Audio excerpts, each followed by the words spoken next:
What is up, Janksters? It's your boy Graham, also known as HamHawks42 on the internet, and today we are looking at a special deck that is built around Tameshi Reality Architect. And this is going to be an Alchemy deck, specifically, built around Tameshi, and I wanted to start by looking at the card itself that we're building around because it's a very unique one with a lot of things going on.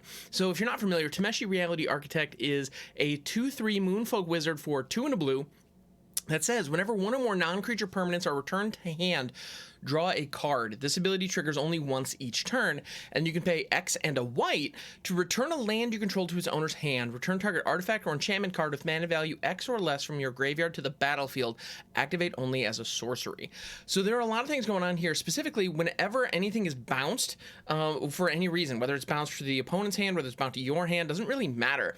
If something is, or returned to hand from, say, graveyard, or, you know, there are a lot of things that this card can do in that regard, but you're going to be drawing additional cards. It's a card draw engine. Now, it only triggers once each turn, but that's okay, frankly. And it has an ability on it that feeds itself in that return a land. You have to return a land you control to its owner's hand to pull something out of your graveyard. So we could have built this in a million different ways, and the way that I chose to go about it was Azorius. So let's go ahead and take a look at the deck itself and see how we leveraged the assets of this very unique card. You can build it a number of different ways. If you wanted to build it like Esper or even Dimir and go for like pulling stuff out of your graveyard, even if you don't take advantage of that second ability, like that's an option too, and use it as a card draw engine, that could be a cool thing.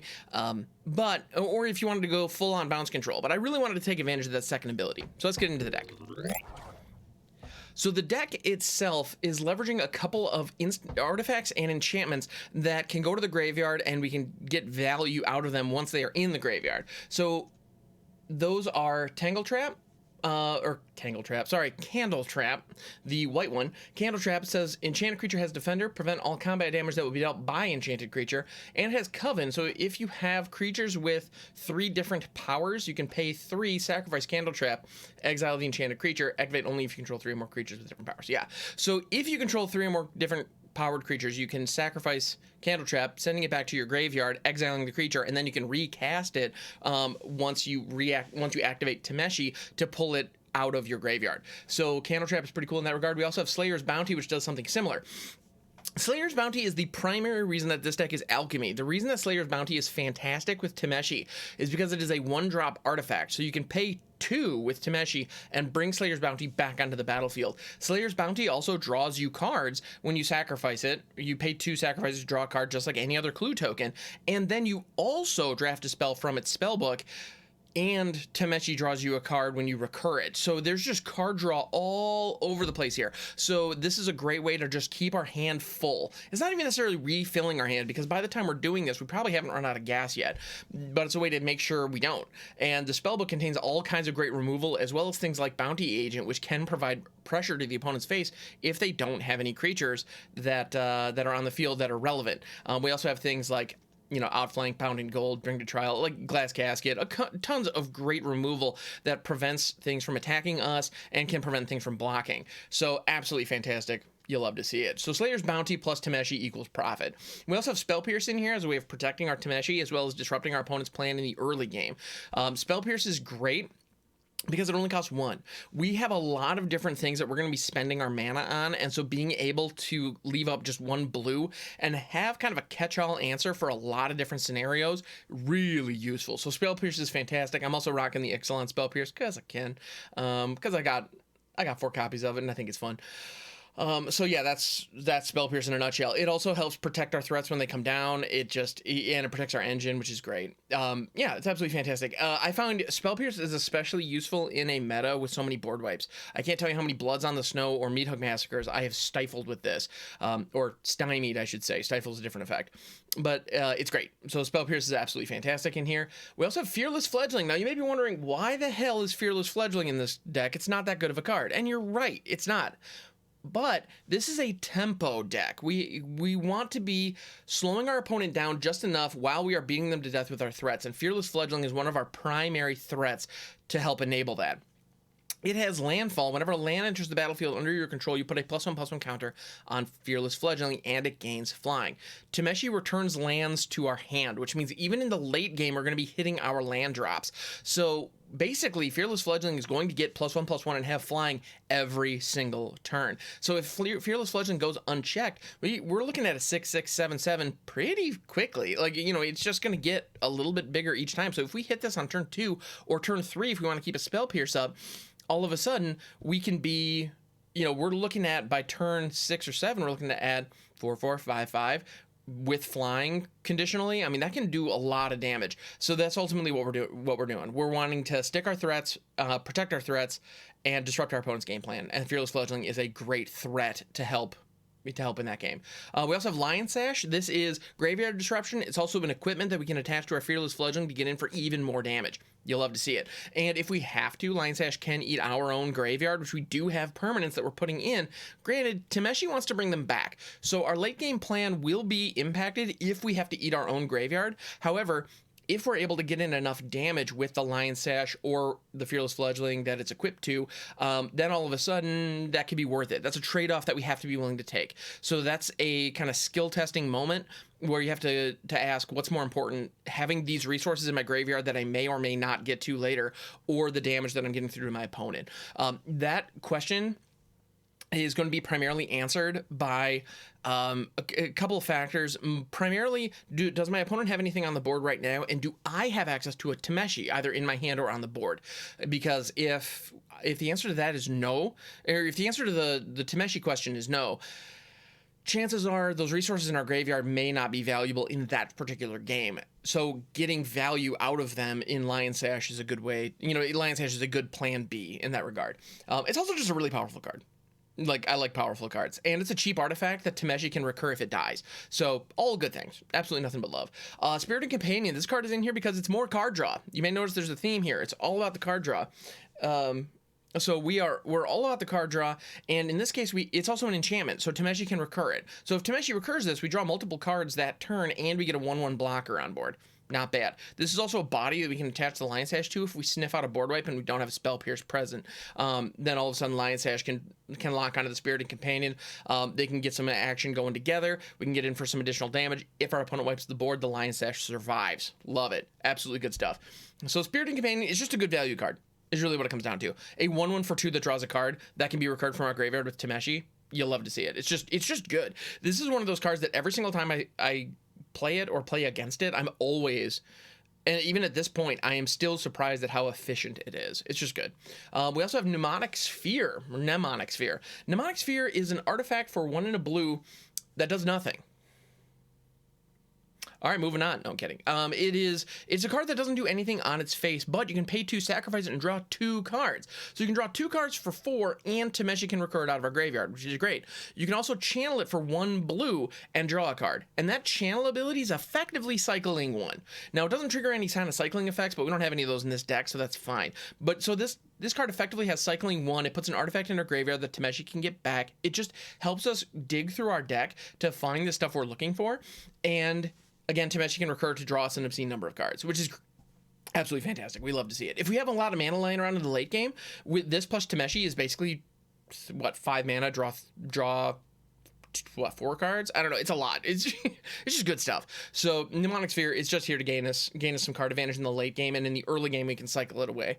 So we can cycle it away and still get a resource in our graveyard that we can leverage later. So that's the idea behind Mnemonic Sphere. We also have Minimus Containment. This is a piece of removal that if our opponent uses the treasure token, the removal goes back to our graveyard, which means Tameshi can pay 4 and activate again and pull it out and attach it to another target. The one thing of note about Minimus Containment, it gets shut down by Ashaya, which is because it specifically says enchant non-land permanent. I only say that because I find this deck goes up against ramp decks a lot, and ramp decks, it just in the way the matchmaker has, in the limited games that I've played with it so far, I've gone up against ramp probably about 30% of the time, which seems disproportionately high. I don't know if that's a matchmaker thing or if it's just my luck, but I've noticed that it goes up against Ashaya a fair amount of the time. If you're going up against a deck that's running Ashaya, Minimus Containment is practically useless because it can only enchant a non-land permanent. So be aware of that, and perhaps for that reason I probably should be running Field of Ruin, but in this edition of the deck I'm not. So if you wanted to build this at home, probably put in a Field of Ruin or two. But Minimus Containment is a great piece of removal that can target any non-land permanent. So in a situation where your opponent's not running a Shia, all of a sudden this can hit their Fabled Mirror Breaker, this can hit their Meat Hook Massacre, this can hit you know, a Hollowed Haunting. This could hit just about anything that's really stressing your you know, that is threatening you from your opponent's side. And again, as I said, if your opponent taps the treasure and sacrifices it for value, then Minimus Containment goes back to our graveyard and Tameshi can recur it, which is absolutely fantastic. So you can you give them a slight mana advantage for removing their biggest threat. I think that's worth it a lot of the time. So that's the main idea behind Minimus Containment. And you'll notice our curve tops out at 3, and then we have Tameshi themselves right here at the top. Our curve tops out at 3, but yet we're still running 24 lands. That is intentional because this deck wants to be hitting all of our land drops, and we want to be casting multiple spells in a given turn. And so with that, we need to make sure that we have the lands to support that. We also have Tameshi's ability. That can be expensive. We can end up spending up to 4 on that if we're trying to recur in Minimus Containment.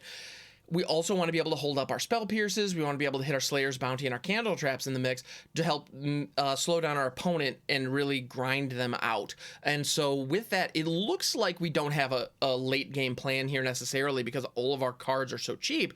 However, our late game plan is just do a lot of stuff in a given turn. And so with that in mind, I think 24 lands makes sense. And yeah, make no mistake, this is a tempo deck. This is, you know, the goal is to disrupt our opponent just enough so that we can beat them by the time we get to turn 7 or turn 8. And at the end of the day, if we are successful in executing our plan, our opponent is going to look down at their board and go, what the, That's exactly what we want.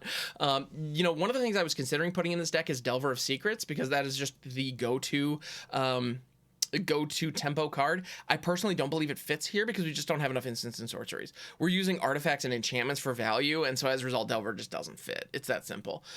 This is a different take, if you will, on the tempo plan. So that's the deck, and let's go ahead, jump out onto the ladder and see what we can do with it. If you enjoy this video, if you enjoy this deck and you want to see more like it, please subscribe to the channel. It makes a huge difference.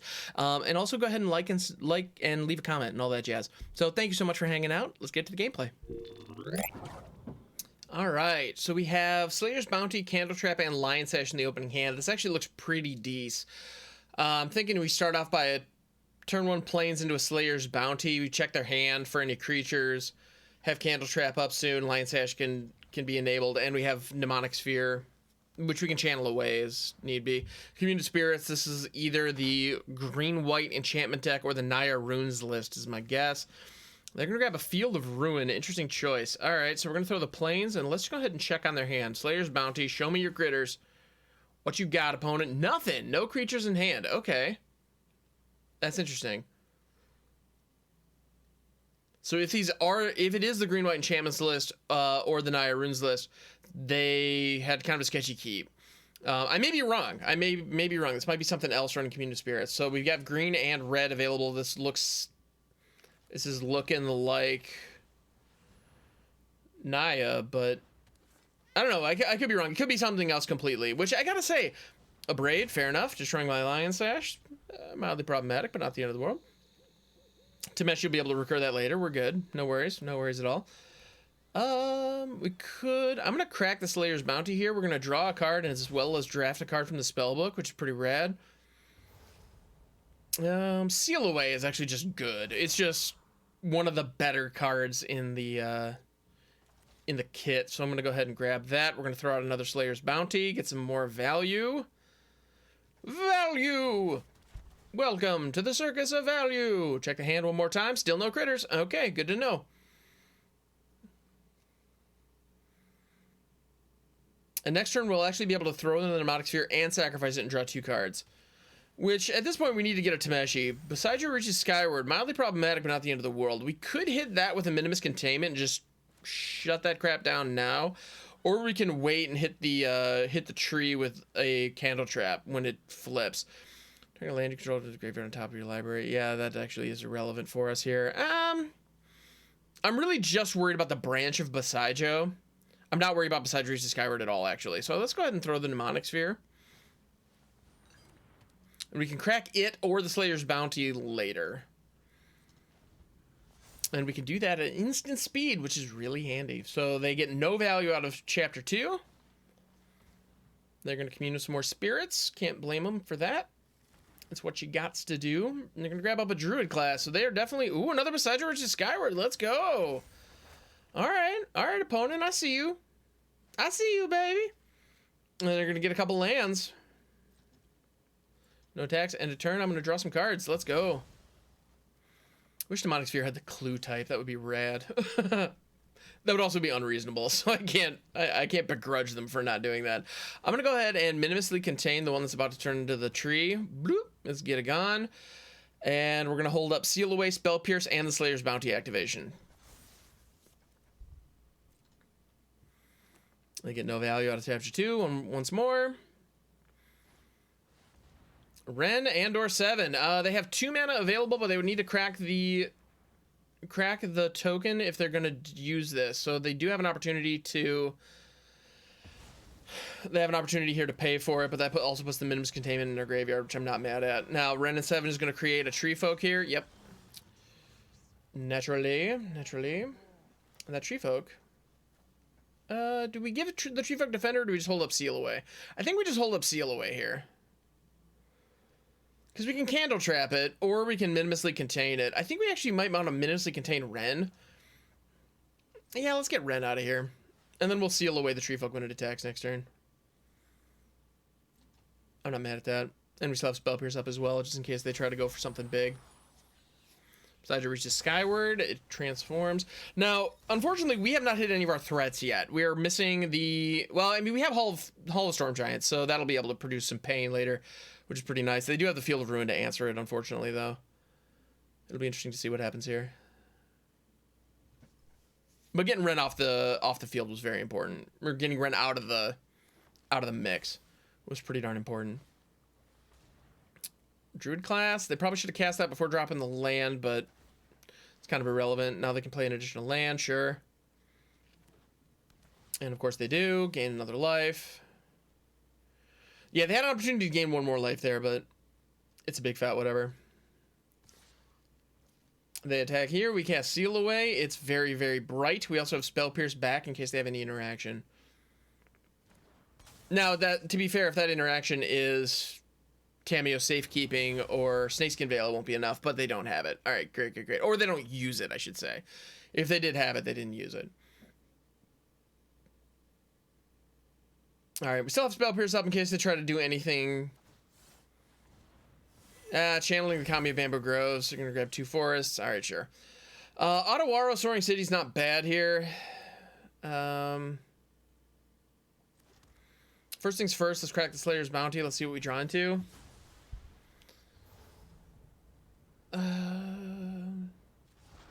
Bring to Trial is awesome. That's exactly what the kind of thing we're looking for.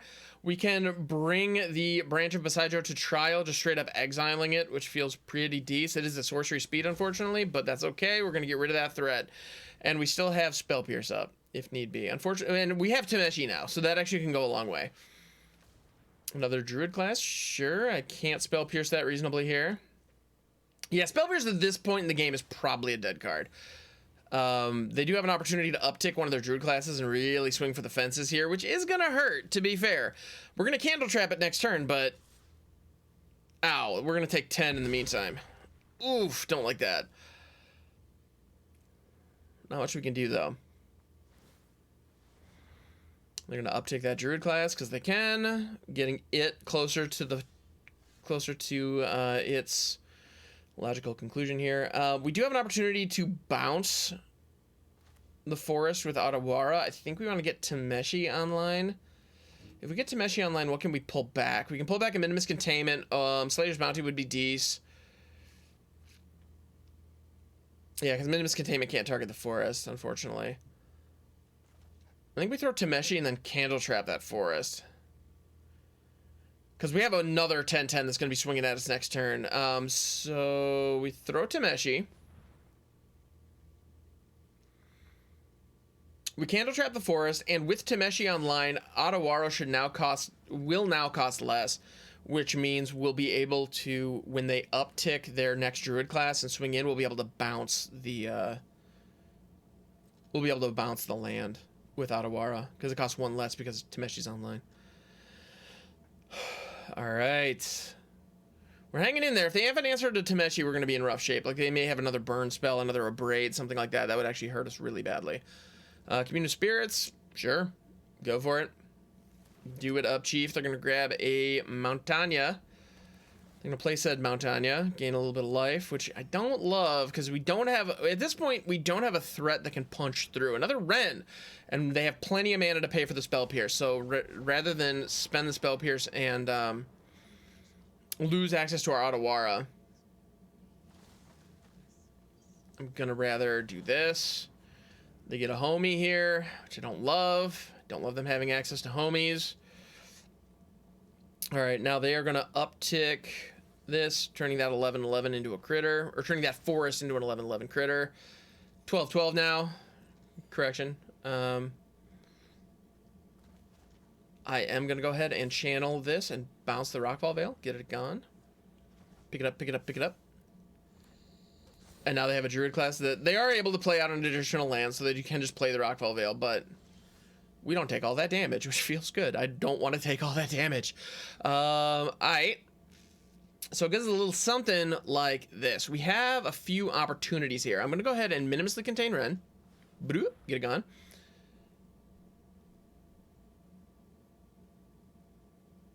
And then we're going to activate Tameshi and minimusly contain the token as well.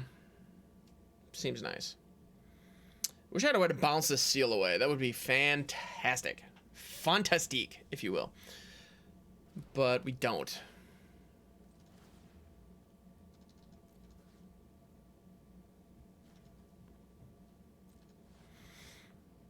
And we're going to bounce one of the deserted beaches to our hand.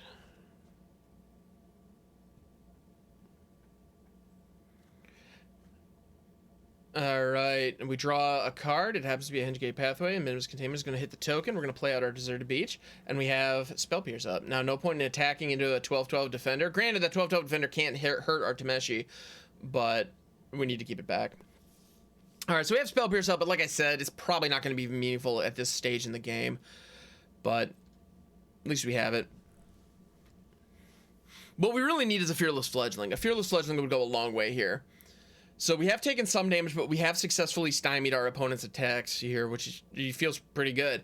And then Tameshi can bring back Slayer's Bounty next turn and start getting value that way. Besides, who endures is going after the Candletrap. That sucks. All right, that's a huge problem. No me gusta. Yeah, we're gonna put a Plains into play, and Tameshi's gonna have to take one for the team here. This is terrible for us. Yep. Bummer, yo. Yeah, that's bad. That's way bad. Mucho bad.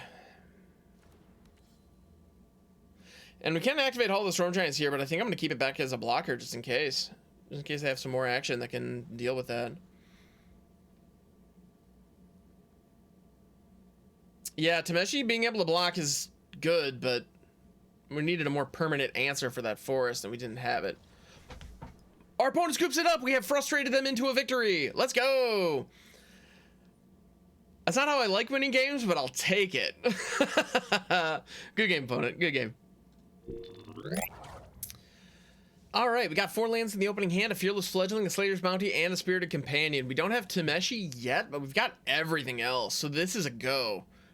We're keeping this hand. I'm thinking we're throwing the Hengegate Pathway down as a white source to hit the Slayer's Bounty on 1. And then we have the Fearless Fledgling and or Spirited Companion. Well, not and. We have that or the Spirited Companion on 2. I'm hesitant to play out Eiganjo yet. I don't want to commit it to the board if we may still find value in channeling it. Ooh, they're sitting on double Magdas. Okay, good to know. Now, I chose 0 there because I have no... Like, Slayer's Bounty does not actually allow an interaction. It just looks like it kind of should in the menu. But don't pay no attention to that. We're gonna play Spirited Companion this turn. Next turn we can play Fearless Fledgling. Ooh, before the land drop. To be honest, had I known I was gonna draw another Fearless Fledgling, I would have played out the Fledgling first. But I didn't know that, so here we are. Magda, the Brazen Outlaw. Great card. I'm gonna play out the Fledgling. We're going to hit the Deserted Beach. Cha-ching. Fledgling's going to trigger. We're going to swing with the Spirited Companion, because that is a trade I will make all day, every day, and our opponent, of course, will not. And Slayer's Bounty is legendary. I am going to play out the next one, though. Let's take another crack at their hand. This, I believe, should trigger... No, it doesn't trigger the sacrifice ability of the Slayer's Bounty. That's a problem, but it'd be nice if it did. Oh, well. Another crack at the hand is not a bad thing. Ooh, they're attacking with Magda to get that treasure token. They have a spare in hand, so I am going to let Magda hit me in the face. Because 2 damage is 2 damage. Losing the Fearless Fledgling represents a lot of damage that we're missing out on the other side. They're going to Deadly Dispute Magda because they have the spare.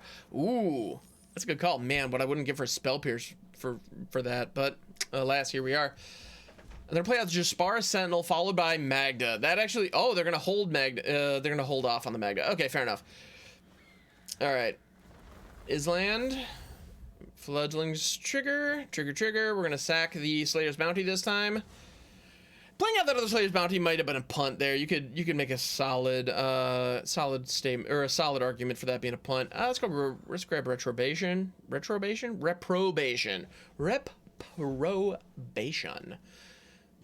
Unique New York. All right. Sometimes you got to do the vocal exercises. The Arsonist has oddly shaped feet. All right. So we have Jaspara Sentinel online. Jaspara Sentinel plus Magda is profit. Being able to tap Magda for the Jaspara Sentinel's ability and create mana is money in the bank. That is actually incredibly powerful. It's going to create treasure tokens for them. I'm guessing what they're probably debating between is jamming Magda or throwing like a gold span dragon because they have the mana for it. And to be honest, throwing Magda here makes a lot of sense because actually they'll be able to tap Magda for the Jaspara Sentinel's ability, create another mana. It will create another treasure token. If they do have a 5-drop like a gold span dragon, they can still play it this turn. Value. Absolute value. This combination is fantastic. Those 2 cards go together like spaghetti and meatballs. Like, you can't go wrong. And here they go, activating it, going for the black mana off the Jaspara Sentinel. That's kind of telling. Are we looking at a Junji situation? No, a lulz. I should have called that. Oh well. Shoulda, woulda, coulda, didn't. Here we are. Alright, so Reprobation is going to hit something. It's enchant creature, so we can hit one of the Spoders, we can hit Magda, we can hit the Jaspara Sentinel. I think I want to hit Magda here. Yeah, we're going to Reprobate Magda. I don't want any more treasure tokens coming about. That is problematic. I don't like it. So Slayer's Bounty is going to hit the field.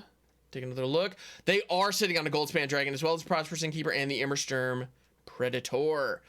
Great to know. All right, so we're going to throw the Deserted Beach. Our fledglings are going to lift off. And we have an opportunity to crack the Slayer's Bounty, draw some cards, which is nice. I like that. And we're going to go all in on Lolth here. So Lolth is guaranteed to die. They could sacrifice... well, they could double block one of the fledglings if they so choose. I'm going to give them that option. But they don't. They're just going to let Lolth hit the bricks because Lolth was going to die anyway, no matter how they blocked. And I'm going to hold back mana, make it look like I've got something, even though at the moment I way don't. That Goldspan Dragon, well, they don't have the mana. Well, they do have the mana for the Goldspan Dragon with the Jaspara Sentinel. And with that land they just drew. Woof. All right. I mean, Goldilocks is coming down. There's no way it's not. If I were them, that's what I would do. But we'll see. We'll see. And they can still tap Magda to activate the Jaspara Sentinel. They just don't have... they just won't get the treasure from Magda at this point. They choose to swing out. Magda's also a good chump blocker right now.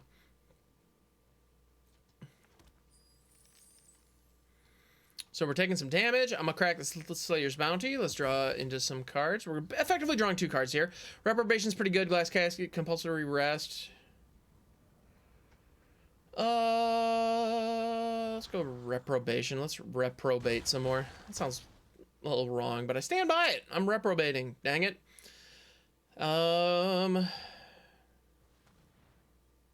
Reprobation. Tradition. Wait. And at this point, they can throw out the... Wait, what? Oh, they're undoing it. Okay, yeah. Because they have 3 mana, they don't have 4. They can't cast out the Immersturm Predator, but they could throw the Prosperous Innkeeper here. Yep. All right, good stuff. Reprobating the Goldspan Dragon, pinning it down, making it a 0-1 coward, which feels pretty good. Then we're going to throw a Deserted Beach. Our Fearless Fledglings are going to lift off again. Ching ching. Let's go. Now the Jespar Sentinel does have reach, so they can prevent some of this damage. Let's see if they choose to. They choose not to.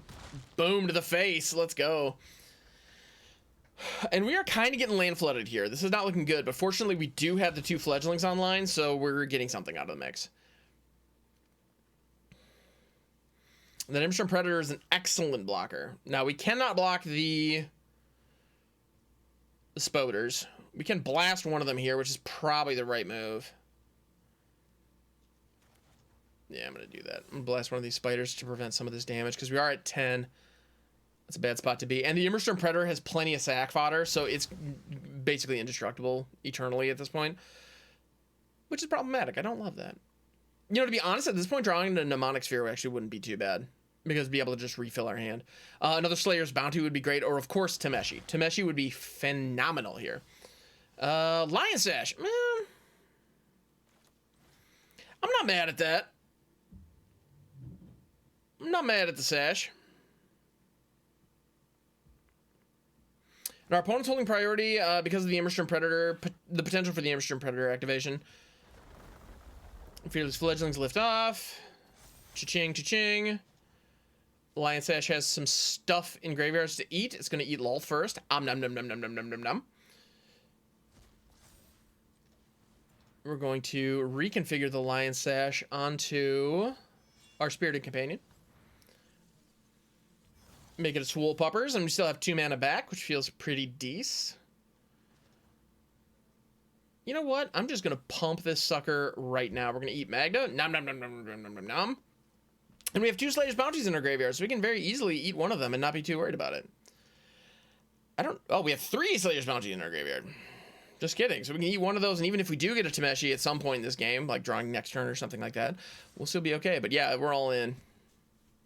Now, Nimstrom Predator has an opportunity to block and sack one of their cowards, and Magda has to take one for the team here as well.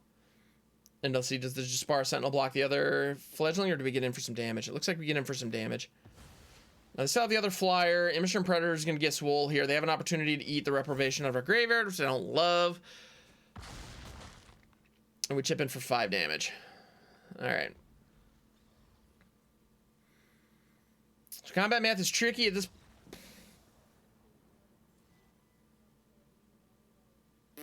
Had they attacked with all, we would have been dead.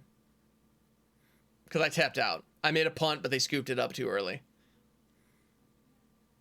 I shouldn't have gone all in on that attack. And I did anyway, and then they still scooped it up. But that's okay. I'm looking at so here's the thing. I'm looking at the crackback. They had 4 damage here, which would have become 5 upon the attack. 5, 6, 7, 8. And 9 with the Jespar Sentinel. All they had to do is swing out because we were just completely tapped out. But they scooped it up. So there we go. All right, so the Spirited Companion and Candletrap are both pretty great. Starting with a 4-land hand makes me a little bit nervous, but being able to channel Eiganjo means that it's a decent removal spell on its own. So that's going to be the last land we play out of this hand. I think this is a keeper. And we hope our opponent comes out swinging, and it doesn't look like they do so far, but that's okay. Because if they come out swinging, we have something to respond to. Hall of Storm Giants is a great control finisher, though, so seeing that on the other side of the board doesn't give me a lot of hope here. Alright, so we're going to throw this out as a blue source, Spirited Companion, possibly getting countered here. Does not. We draw a card. I'll take it. I like that. Hall of Storm Giant. Okay, that's fine. Spectral Adversary. Ooh, our opponent's on the tempo plan too. I'll take it. This is going to be interesting. So a Candletrap on that Spectral Adversary has an opportunity to be a real problem for our opponent. Fable of the Mirror Breaker. Ooh, okay. Fable of the Mirror Breaker plus Spectral Adversary is actually some pretty cool tech. I'm not mad at that. All right. All right. I see you, man. I'm going to go ahead and... we can do a couple things here. We can just throw out an untapped land pass and keep a Eiganjo up. We can also... I'm going to throw the Deserted Beach regardless. We can also throw out a Spirited Companion and Candletrap the Spectral Adversary. That's probably not a bad idea. Yeah, let's do that. Actually, let's Candletrap the Shaman. If the Adversary swings in one more time, it's fine. If the Shaman swings in, they're gaining treasure. I don't like that. So let's Candletrap the Shaman. Ooh, Fearless Fledgling. Let's go. And we can get in for 1 damage because I... Oh, never mind. Can't. It's got Defender. I'm an idiot. Don't mind me. That was a silly attack at best, but maybe our opponent will not read Candletrap and just take it. Crazier things have happened. That said, because of Candletrap, the Shaman can't deal damage, so the Spirited Companion is fine. It's going to be fine. It was just silly. And we can't block the Special Adversary anyway, so it's one of those big fat whatevers. If I'm going to make a mistake, I'd rather it be that than anything else. Don't get me wrong, though. That was a mistake. It was a mistake, and I'll own it. Oh, they discard 2 cards. They discard a Royal Eruption and a Shatter Skull Smashing. They are not too worried about our permanents, apparently. I'm very interested to see what they're digging for. I think we're going to probably minimusly contain that Fable the Mirror Breaker. Just because the Reflection of Kiki-Jiki is a very powerful card. And I don't want them to hit that. Molten Impact. Oh, deals 4 damage to target creature or planeswalker. If excess damage is dealt this way, may cast... oh, yeah. That's the one that deals additional damage. Okay, that's a pretty good card. Pretty good card. Let's start with the Fearless Fledgling. Here, as I was talking about how important it is to get the Minimus Containment on the Fable the Mirror Breaker, I'm going to go ahead and just do this instead. And throw in the Mnemonic Sphere. I'm going to throw it out so we can draw 2 cards later. Put a down payment on that, if you will. No tax here. Alright, so Fable the Mirror Breaker is going to trigger. Fortunately, this Kiki-Jiki does not have haste, so I'm not too worried about it. It is a very good card, though. So the Reflection of Kiki-Jiki is definitely a problem that we need to deal with. And the Minimus Containment is going to be a good way to do that.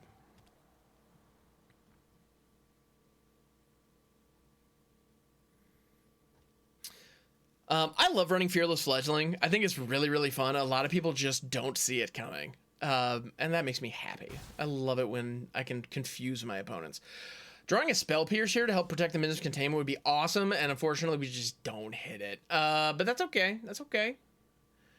I'm going to go ahead and throw this as a blue source. We are going to lift off our Fearless Fledgling. Pipping. And then we're going to minimusly contain the Reflection of Kiki-Jiki. And the reason that I played out the Pathway rather than the Hall of Storm Giants, or the Plains would have been fine, I guess. But the reason I played out an untapped land there was so that I could activate the Mnemonic Sphere. That is we can hold up 2 mana, both of which could be blue to scare our opponent. They're going to Prismari Command. All right, fair enough. And then Molten Impact or Fearless Fledgling. That actually hurts a lot. Woof. Yeah, the Molten Impact trigger hitting the Fearless Fledgling, that wipes our board effectively. I think the Minimus Containment is probably going to hit unless Prismari Command digs him into an answer, like in a gate or something, but... And they discard a Fading Hope, interestingly enough. Oh, because they drew multiples of them. All right, fair enough. Woofda, that's not good. This is not good. So Minimus Containment no longer has a target. It fizzles. Meanwhile, our opponent has the advantage on board in the Spectral Adversary. This is not good. And again, we're kind of flooding out. So keeping a 4-land hand, maybe not a good idea in general. And we don't have the access to a Eiganjo at this point, which is truly unfortunate. We're going to take 2 to the face. Ow, my face. And we're keeping mana up, so it may look like we have a negate, but we way don't. So the Fable of the Mirror Breaker is going to resolve. Not happy about that.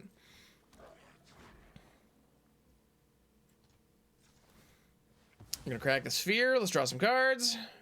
Show me Tameshi. Woof, that is bad. Oof, that is all bad. This is all actively bad. Alright, that was just a huge land pocket. There was nothing we could have done about that. I'm glad the Mnemonic Sphere helped us dig through it, but I think it's going to be too little too late. I'll be surprised if we can win this one. Rahilde. That's a card.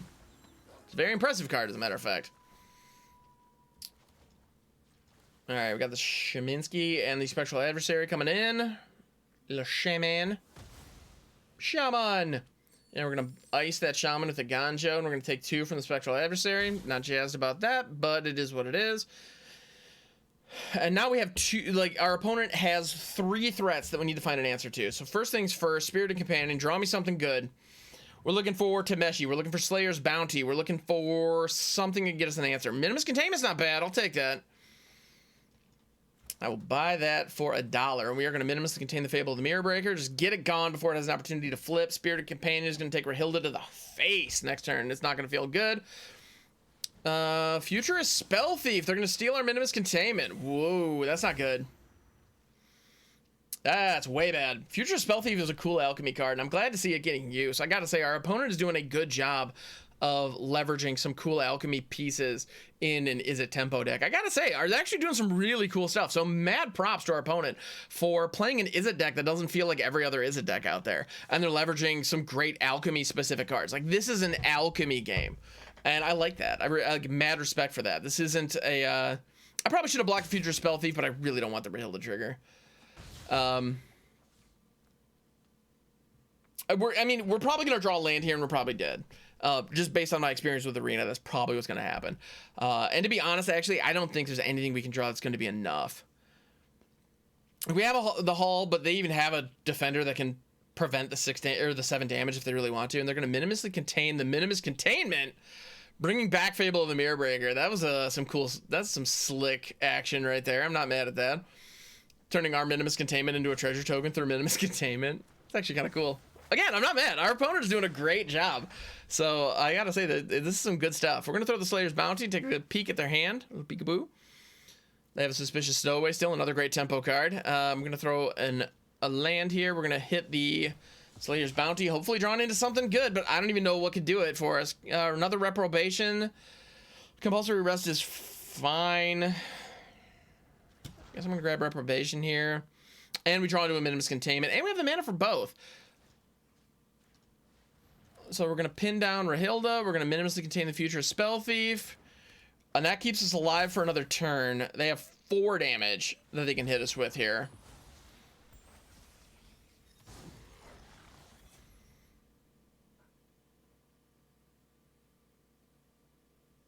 Yeah, they have 4 damage they can hit us with here.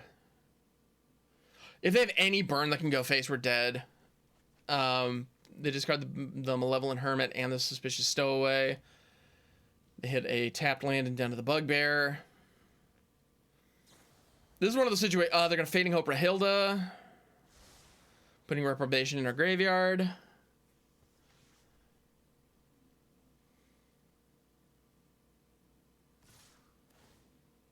Yeah, deal 4, create a treasure. Yeah, at this point we need a board sweeper. We don't have any of those in this deck. So yeah, at the end of the day, we just got out tempoed. I mean, mad props to our opponent for doing some great work.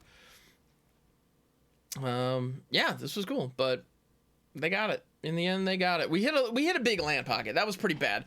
I feel like we played okay, but our opponent just played better. Nothing but love, man. It was good work. So it's going to become nighttime. Another Fable of the Mirror Breaker is going to trigger. They have an opportunity to create a copy of something with Reflection of Kiki Jiki, or just straight attack all. If they attack all, Hull of the Storm Giants can block 2 of it. They're going to keep Kiki Jiki back, but this doesn't matter. Yeah, they're playing around like a bounce or something like that, which is smart. But we don't have it. So if they have anything that can deal with the Hull. Oh, they can phase the Hull out using Spectral Adversary as a copy of the Reflection. That's actually really slick. So they copy the Reflection of they copy the Spectral Adversary. It enters the battlefield. They get the ETB trigger. These are all abilities, so Spell Pierce can't touch it. They have the mana to pay for the ward. Hall of Storm Giants phases out and we take lethal. That was actually really cool.